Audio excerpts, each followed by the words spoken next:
O Lar Adventista, capítulo 80. Como nos recriaremos? O inocente no lugar do pecaminoso. Não se podem tornar os jovens tão quietos e sérios como as pessoas de idade, a criança tão sóbria como o pai.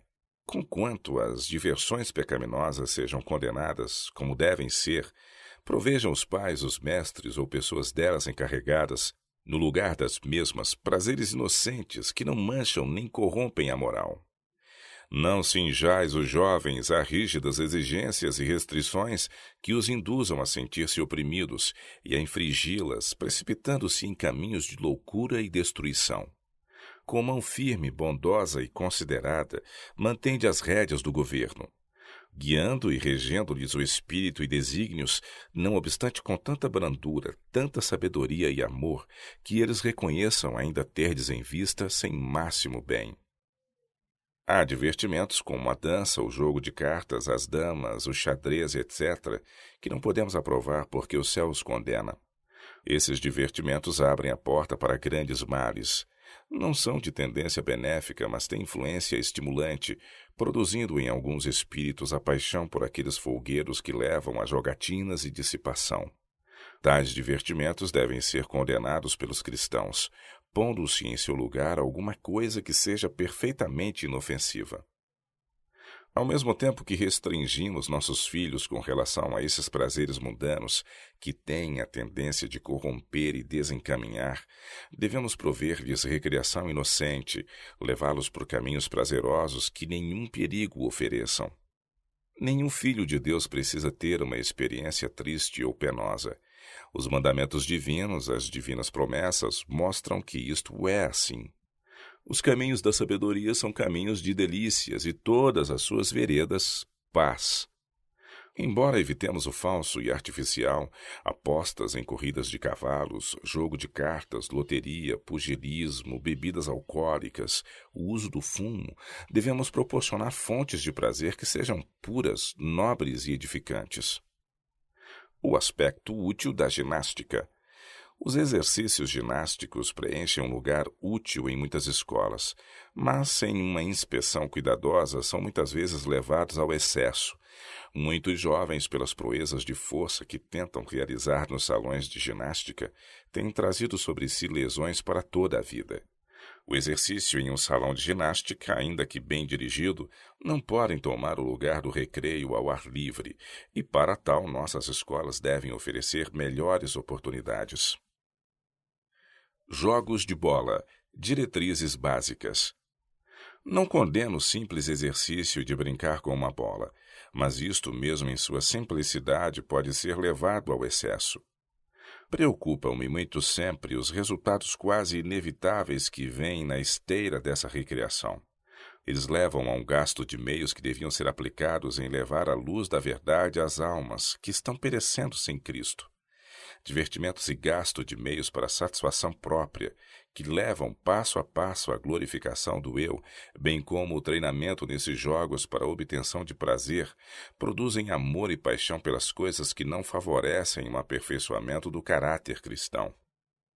A maneira como eles têm sido conduzidos no colégio não leva ao sinal do céu, não fortalece o intelecto, não refina e purifica o caráter. Há caminhos que conduzem para hábitos, costumes e práticas mundanas, e os praticantes se tornam tão absorvidos e enfatuados que são pronunciados no céu como mais amantes dos prazeres do que amantes de Deus. Em vez de o intelecto se tornar fortalecido para fazerem melhor obra como estudantes, para serem melhor qualificados como cristãos, a fim de realizarem os deveres cristãos, esses exercícios enchem o cérebro com pensamentos que desviam a mente dos estudos. É a glória de Deus que se tem em vista nesses jogos? Eu sei que não é. O caminho de Deus e seus propósitos são perdidos de vista. A maneira como seres inteligentes se aplicam, ainda em período de experiência, está se sobrepondo à revelada vontade de Deus e pondo em seu lugar as especulações e invenções do instrumento humano, com Satanás a seu lado a imbuir-lhes o espírito. O Senhor Deus do céu protesta contra a ardente paixão cultivada pela supremacia nos jogos assim tão empolgantes. O problema de muitos esportes atléticos. Os estudantes devem fazer exercício vigoroso. Poucos males há que se devem temer mais do que a indolência e a falta de um objetivo. Não obstante, a tendência da maior parte dos esportes atléticos é assunto de ansiosa preocupação por parte dos que levam a sério o bem-estar da juventude. Os professores ficam incomodados ao considerar a influência destes esportes tanto no progresso do estudante da escola como no seu êxito na vida posterior. Os jogos que ocupam tanto seu tempo lhe estão desviando o espírito do estudo. Não estão ajudando aos jovens a se prepararem para o trabalho prático e ardoroso da vida. Sua influência não tende para o refinamento, generosidade ou verdadeira varonilidade. Alguns dos mais populares divertimentos, tais como o futebol americano e o boxe, se têm tornado escolas de brutalidade. Estão desenvolvendo as mesmas características que desenvolviam os jogos na antiga Roma. O amor ao domínio, o orgulho da mera força bruta, o descaso da vida, estão exercendo sobre a juventude um poder desmoralizador que nos aterra. Outros jogos atléticos, embora não tão embrutecedores, são pouco menos reprováveis por causa do excesso com que são praticados. Estimulam o amor ao prazer, alimentando assim um desinteresse pelo trabalho útil, a disposição de evitar os deveres práticos e as responsabilidades. Tendem a destruir a graça pelas sóbrias realidades da vida e seus prazeres tranquilos. Desta maneira, abre-se a porta para a dissipação e desregramento, com os seus terríveis resultados. Quando a vida era menos complexa. Nos tempos primitivos era simples a vida entre o povo que estava sob a direção de Deus. Viviam junto ao coração da natureza.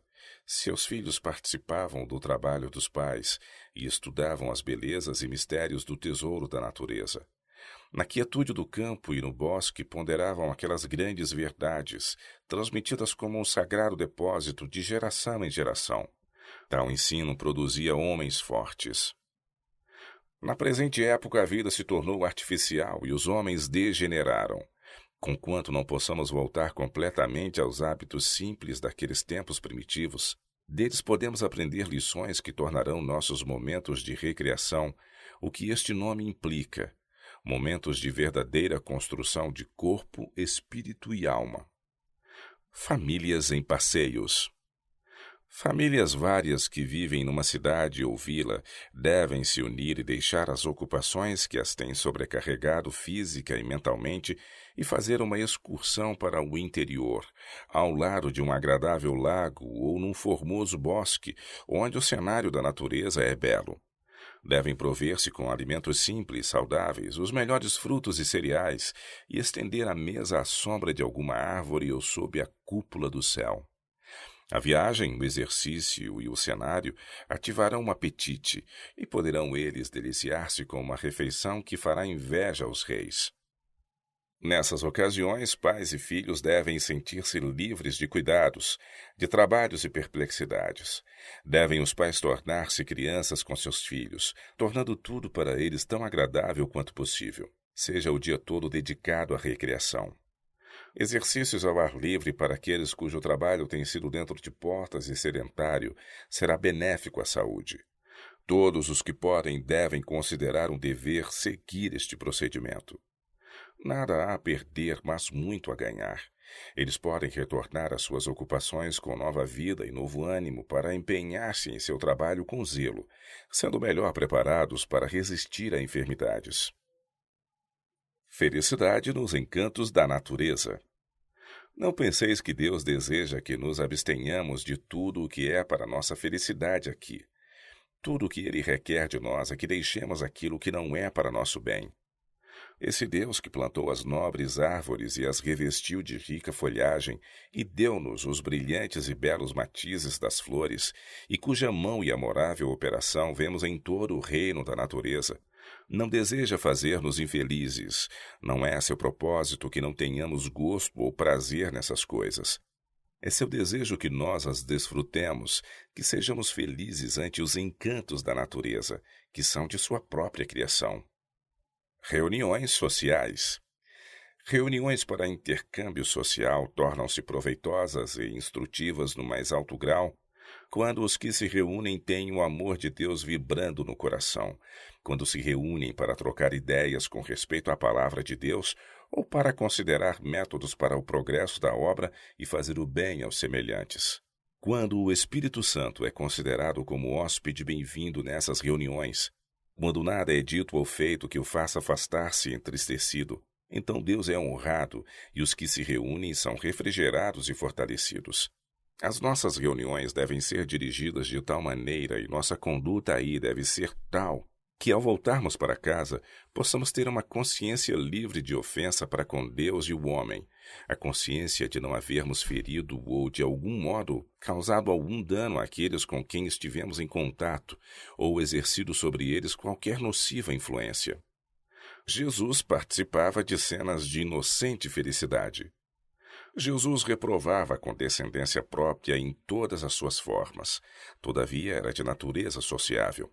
Aceitava a hospitalidade de todas as classes, visitando a casa de ricos e pobres, instruídos e ignorantes, procurando levar-lhes os pensamentos das coisas comuns da vida para as espirituais e eternas.